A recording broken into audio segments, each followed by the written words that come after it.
Resourceful Designer, episode 255, Why You Should Pitch Retainer Agreements.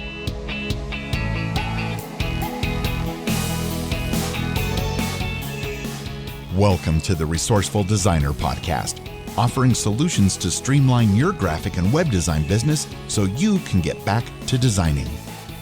And now, your host. He has trouble remembering his business mailing address, but knows his credit card number by heart. Mark Descote.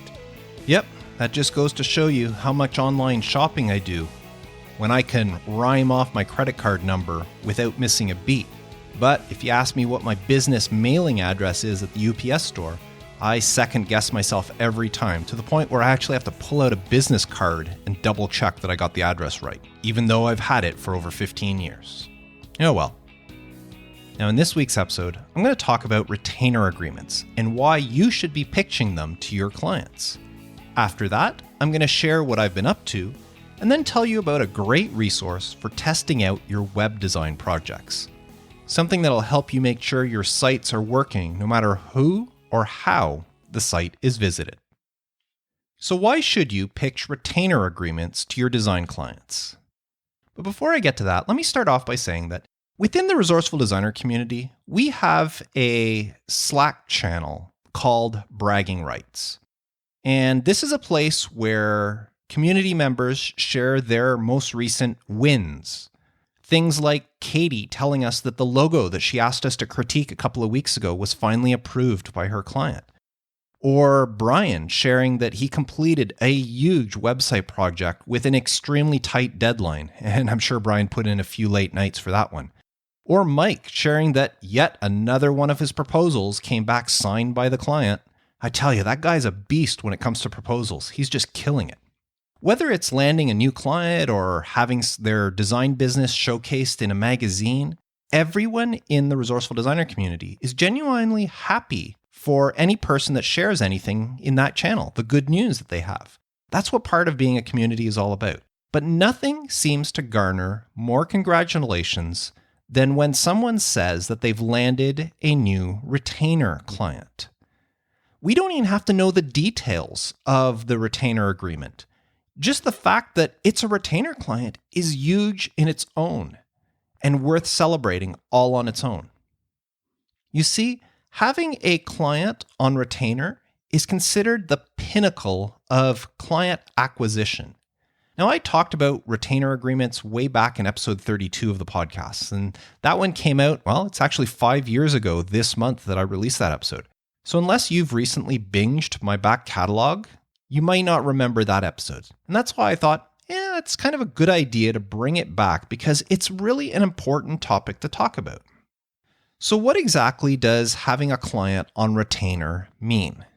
Well, it means guaranteed work. It means guaranteed income for you. It means a fixed schedule. And most importantly, it means better clients that you can create long-lasting relationships with. A retainer agreement basically means that your client pays you in advance or on a regular basis in exchange for whatever work you outline in the agreement. You see, one of the drawbacks of being a freelance designer, for lack of a better word, I hate that term, but one of the drawbacks for being a freelancer is the unpredictability of income.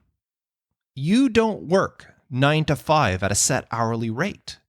And you're not working a salaried position with a guaranteed income. There is no predictable paycheck arriving on a fixed schedule for us. And that's one of the sacrifices that we home-based designers make for the freedom of choosing to work for ourselves. But a retainer brings us closer to that predictable guaranteed income. It actually creates a steady cash flow that you can count on. Now, this is great since it lets you know how much money you will be receiving every month, and that can really help you when it comes to your expenses. Not only that, but a retainer helps provide both stability and consistency in your work instead of having to learn how to deal with a new client every project whenever they come about. Having clients on retainer also reduces the need to constantly be pitching and trying to win new design projects. And on top of all of that, retainer agreements tend to attract better clients, and they allow you to build deeper relationships with them. These clients, they tend to treat designers that they have on retainer with a lot more respect, and they treat them as the experts and professional that they are, that you are. You see, these clients, the ones who sign a retainer agreement with you, understand the long-term benefits of working with you. They're not looking for the least expensive designer out there. No, they're looking for someone who can consistently contribute to their business. They want an expert, and they're willing to invest in one. Now, another benefit of retainers is your schedule. In most cases, you know in advance how much work you will have from these retainer clients every month. And this makes it so much easier to plan your schedule in advance. If you're contracted to create one blog post image every week and you want to take 2-week vacation, you know in advance that you need to create 3 images the week before you leave. So knowing your schedule in advance allows you to manipulate it whenever needed. So how exactly does a retainer work? Well, a retainer is basically a contract between you and a client that states what sort of service or deliverable you will provide them on a regular basis in exchange for how much they will pay you on a regular basis. Now, most retainer agreements do work on a monthly basis. A client pays you a fixed fee every month in exchange for whatever it is you're providing them. But you can also have a yearly retainer payment or even a one-time lump sum payment that basically stays in effect until the money runs out. So in these cases, instead of paying monthly, the client may choose to pay a large yearly sum. So once a year, they'll pay you a large amount. Or for lump sum payments, one-time payments like I mentioned, the client pays you a certain amount in exchange for, let's say, a certain amount of hours of service or a certain number of deliverables. And once you've used up those hours or have delivered the agreed upon amount of deliverables, the retainer is over or needs to be renegotiated. Now, why would a client want to get into a retainer agreement instead of just hiring you whenever they have a project? Well, for one thing, retainers often have built-in discounts that make them more appealing for the client. For example, if you bill by the hour and your hourly rate is $100 per hour, you might offer a special agreement to a client that if they purchase 10 hours every month, you'll charge them $900 for it instead of $1,000. So your client saves $100 every month off your regular rate, which is a bonus for them. And you sacrifice $10 per hour, but in exchange for that sacrifice, you're guaranteed $900 every month. Now, if you don't charge by the hour, you can set up a retainer for deliverables. For example, you agree to create 4 blog post images and 16 social media images every month for the client for a fixed rate of, let's say $500 per month. This allows the client to add $500 to their marketing budget every month, knowing that they will have their imagery handled. It gives them peace of mind knowing that that part of their marketing is taken care of. And they know every month how much it's costing them. And trust me, clients love knowing what things cost in advance. So how do you pitch a retainer agreement to a client? Now, I know that the idea of pitching to a client, the retainer idea, can be scary if you're not used to doing it, especially if the client comes to you with a one-off project and not something that would be going on an ongoing basis. So let me help you with how you go about doing this. The trick is to determine what value you can provide to the client beyond the project that they brought to you. What service or what deliverable can you give them on a regular basis that would benefit their business? So some things to consider are possibly a monthly newsletter or a marketing campaign or social media imagery or maybe even the posts themselves, blog post images. The list is actually endless. Website maintenance plans are a form of retainer agreement. For a fixed monthly fee, you agree to update, backup, protect, and just plain upkeep the client's website. Now, I talk specifically about website maintenance plans in episode 216 of the podcast. Well, they're a great form of retainer and guaranteed income. But for any retainer agreement to work, the client needs to understand the value and be able to explain it to others within their organization. When somebody says, "Why are you paying this person $500 a month?" the client has to be able to easily say, this is the benefit for paying them $500 a month. And when you can show that, the clients are much more inclined to want to sign with you. Now, before you go and try to pitch any retainer agreement to a client, you need to get to know them and their business a little bit first in order to figure out how you can use your skills to help advance their interests. Now, luckily, getting to know the client is all part of any good design brief, or a discovery, I should say. So while you're preparing your proposal for whatever project they approached you with, you should also be looking for ways that you can help them beyond that one project. Do they already have a monthly newsletter? If so, is there any way that you can help them with it, help it grow, help it look better? If not, maybe it's something you can pitch, an idea that it could benefit their business if they had a newsletter going out to their clients. Are they active on social media? If so, find out who handles that social media account for them. If it's one of their employees who doesn't happen to be a dedicated social media person that they hired, it's just one of their employees handling it, well, maybe that's something that you can offer to take off their hands, which allows you to create great branding or branded imagery for the business. And it allows that employee to use the time they were spending on social media to do other aspects that will benefit the business, to do whatever their normal job would have been. The more you can understand about the client and their business, the easier it'll be to figure out how a retainer agreement will benefit them, and the easier it'll be to convince them that you're the person to have it with. So once you've figured out how to help a client on an ongoing basis, it's time to actually pitch your retainer idea. Now, some designers like to pitch their retainer idea as part of the project proposal. So if a client brought you a project, as part of that proposal, you can pitch the retainer for an ongoing basis. While some designers prefer pitch the project idea, and as the project is coming to completion, then they bring up the idea of a retainer to keep going beyond that project. Now, there's no right or wrong method to do it. I would prefer bring it up at the beginning.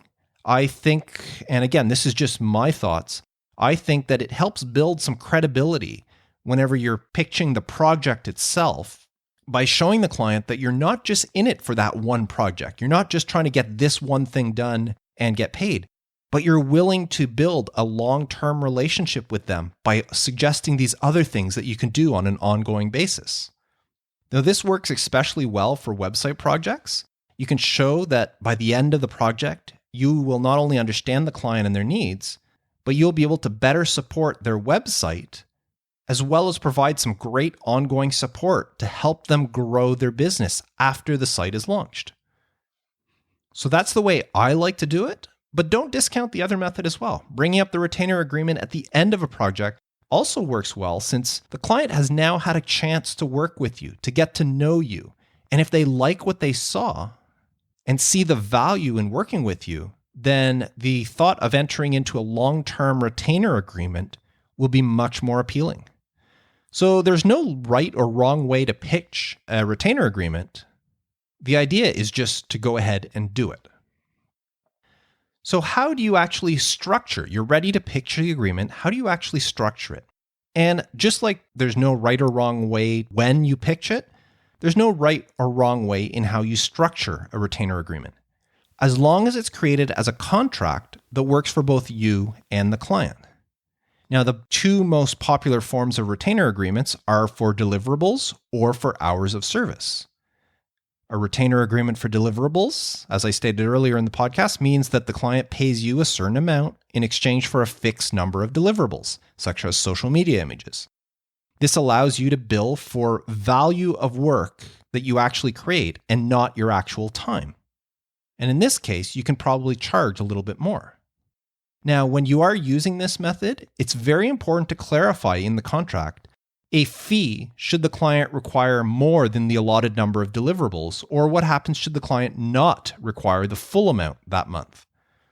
So if you're contracted to give them 16 images every month, well, what happens if they need 18 or 20? Or what happens if one month they only need 12 or 14? Those stipulations should be in the contract. Now, the second option is a retainer agreement for a fixed number of hours per month.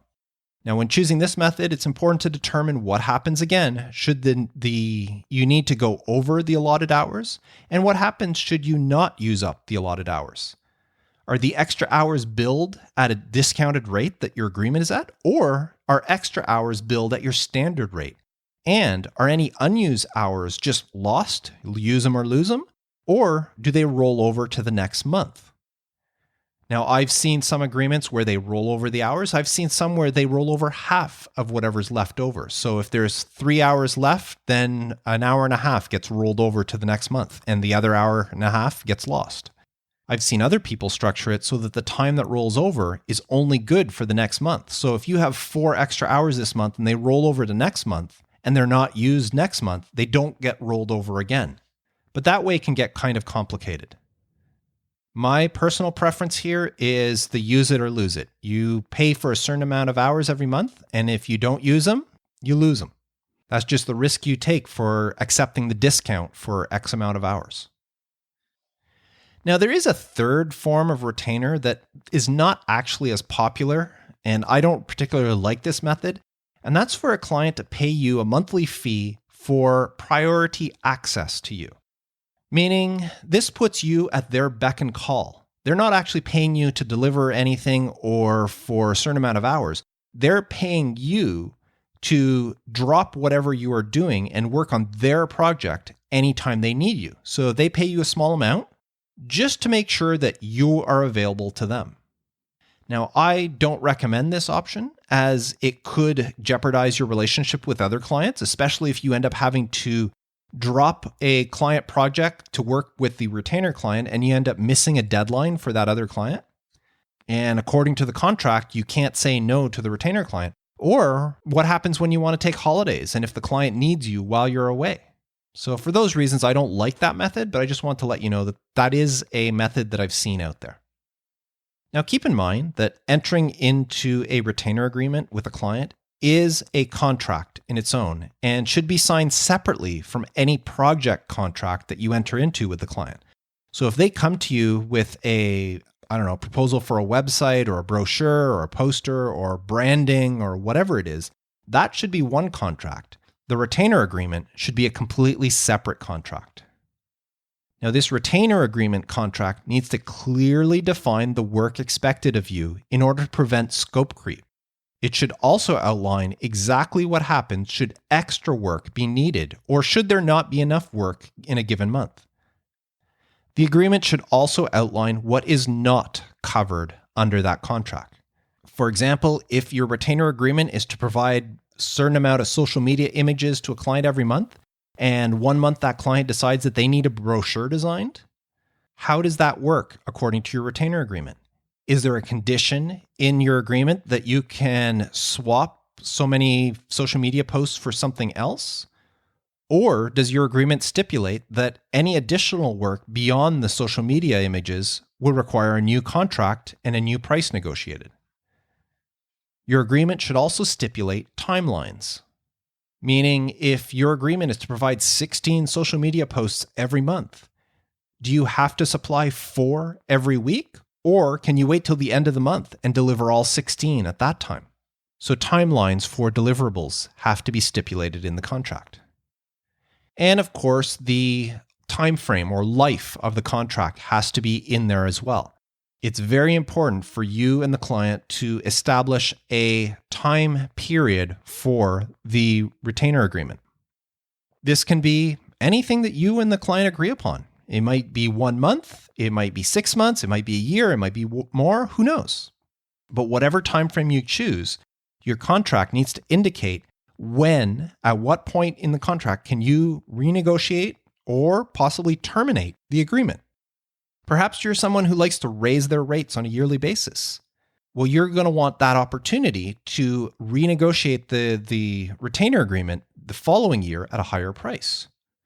Or maybe you realize that the work that they're asking you to do is more involved than you initially expected, and you decide that you deserve more compensation, so you want to raise your rates. Or maybe you decide after a time that you no longer want to be doing that kind of work, or maybe for some reason you just don't get along with the client. Well, having a fixed time when things can be renegotiated can help you get out of that and let the client know at that point the contract's done and you're not going to be renewing the agreement. Now, just like any project contract, a retainer agreement contract has to talk about payment. I mean, the whole point of a retainer agreement is having a guaranteed steady income. So to accomplish this, you need to establish a payment schedule. Is the client going to pay a lump sum up front? Are they going to pay for the entire year all at once? Are they going to pay quarterly? Are they going to pay monthly? How's it going to work? Or perhaps the client's going to pay a fixed price per deliverable or per quantity. For example, the client agrees to pay you a certain amount of money for every 10 blog post images you create for them, regardless of the time frame, because they might release their blogs on a sporadic schedule. But for every 10 blog posts, they'll pay you a fixed amount of money. Years ago, I had an agreement with a client where they paid me a discounted rate in advance for 20 hours of work. I would just keep track of my time, and once the 20 hours were used up, I would just send them another invoice for another 20 hours. That was our agreement. Some months I sent them multiple invoices. If I was very busy with projects from them, I would send them multiple invoices every time I got to 20 hours. And then other months, I didn't invoice them at all because they didn't send me any work. It all depended on how much work they wanted me to do.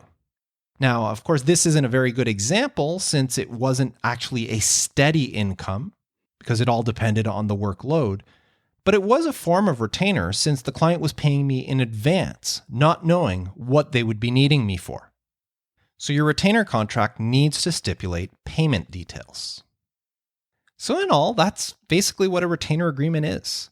As I said at the start, they're the pinnacle of client acquisition. Having several clients on retainer can give you true peace of mind. With several retainer clients, you know that you don't have to spend as much time trying to acquire new clients. Instead, you concentrate on working with a small handful of clients on a regular basis as you build long-term relationships with them. It's a win-win for both sides. Now, one last thing to remember is that anytime you enter into a retainer agreement with a client, there are actually 3 parties to consider. How does the agreement affect you? How does the agreement affect or benefit the clients? And how does it affect your other clients? So make sure before you enter into any long-term agreement with someone, you make sure that the work and the time that you need to commit to it won't interfere with your other existing clients and your other commitments. But if that part works out, there's no reason why you shouldn't be pitching retainer agreements to your clients. So the next time one of them does approach you with a new design project, take a little bit of extra time, whatever you need, to figure out how can you help them long-term beyond this one project and pitch them on that idea of hiring you on retainer. You never know what'll happen. Now, I would love to know, do you actually have retainer agreements with any of your existing clients? Let me know by leaving a comment for this episode at resourcefuldesigner.com/episode 255. Now, as I said at the beginning, I want to share with you at this point a little bit that I've been up to this past week. I decided to move this more to the end of the podcast and keep the meat of the episode further up front. We'll see how that goes. But what I've been up to this past week, well, sad to say that I lost a longtime client. Not that they went anywhere else. It's just, it was a division of another company. I had done the website for this one division, and the owner of the company called to let me know they've decided to dissolve that division. So they no longer needed the website. It was actually calling me to ask to take the website down. And that one was a little disappointing because it was actually one of the websites. Whenever somebody called me up and says, "Can I see one of the websites you designed?" It was always the very first website I sent out. I was so proud of the way that website looked. I thought it was great. And now it's no more. And that was a client. I'd worked with them for over 10 years. But what can you do when they dissolve that department and the rest of the company doesn't need me? It's actually a national chain of stores, so they don't need me for that. It's just that one independent department needed a website. So anyways, it is what it is. I also had another client. This was kind of funny. A client called me up this week and asked me to make a change to their website. And this is a client. I built this website in 2011 before I was using WordPress. So this was actually an HTML static website. I think I have 3 clients left that are still on a non-responsive static hand-coded website. And I've tried to convince them to upgrade, but for one reason or another, they haven't. But she had 2 phone numbers on her website and she wanted 1 phone number removed. And it took me several minutes to try to figure out how am I going to do this, because the software that I used to use to code websites in no longer works. I don't have that software anymore. Now, luckily, she didn't ask for major changes. It was just removing a phone number. So I was able to open up the HTML file in just a regular text editor, delete the phone number, save the file, and upload the file via file manager in cPanel and get it done. But I could tell you that for a couple of minutes there, I had to scratch my head and go, how can I do this since I don't have the software anymore?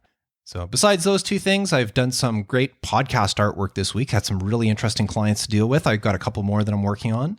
And I have a long-time client that I design a t-shirt for every year. She sent me some information that we're ready to do a new t-shirt for this year, but I'm just not feeling it. It's an anniversary year. It's her 30th anniversary. It's for a dance studio. I do the t-shirt that they hand out to the kids at the annual dance recital.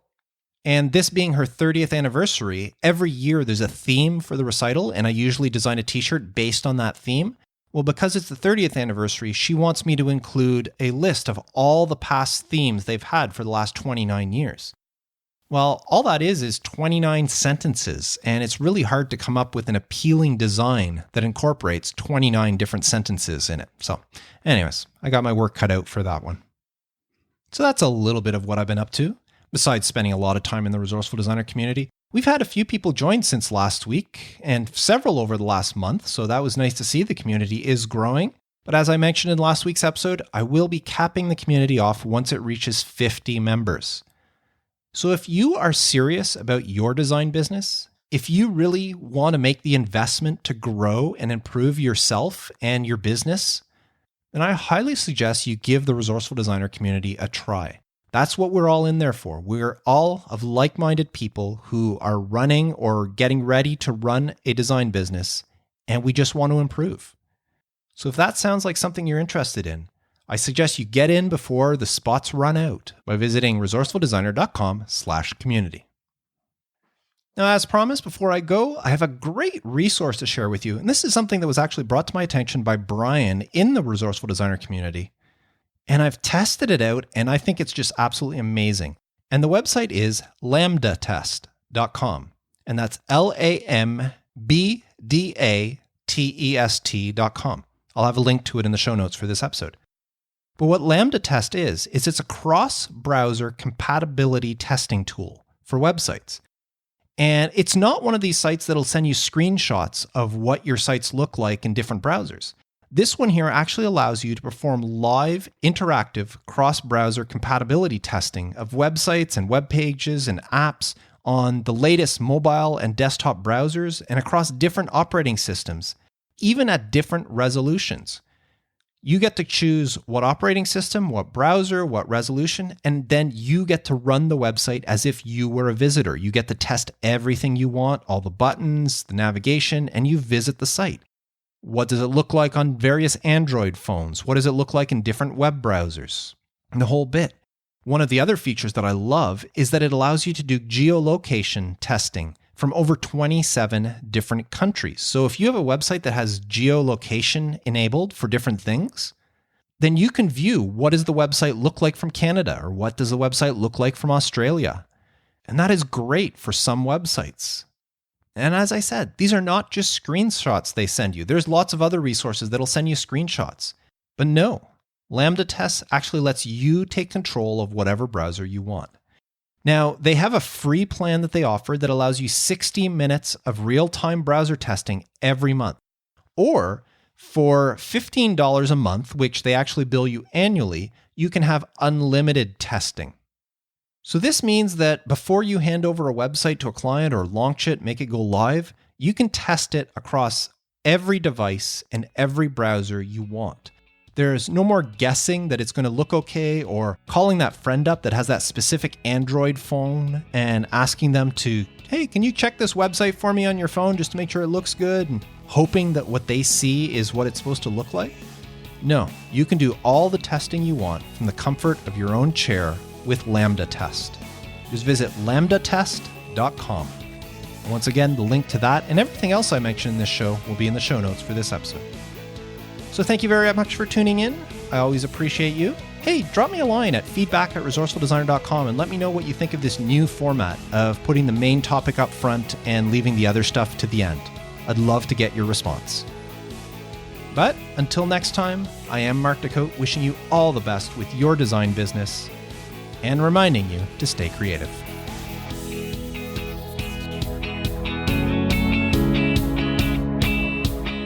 Thanks for listening to the Resourceful Designer Podcast at resourcefuldesigner.com.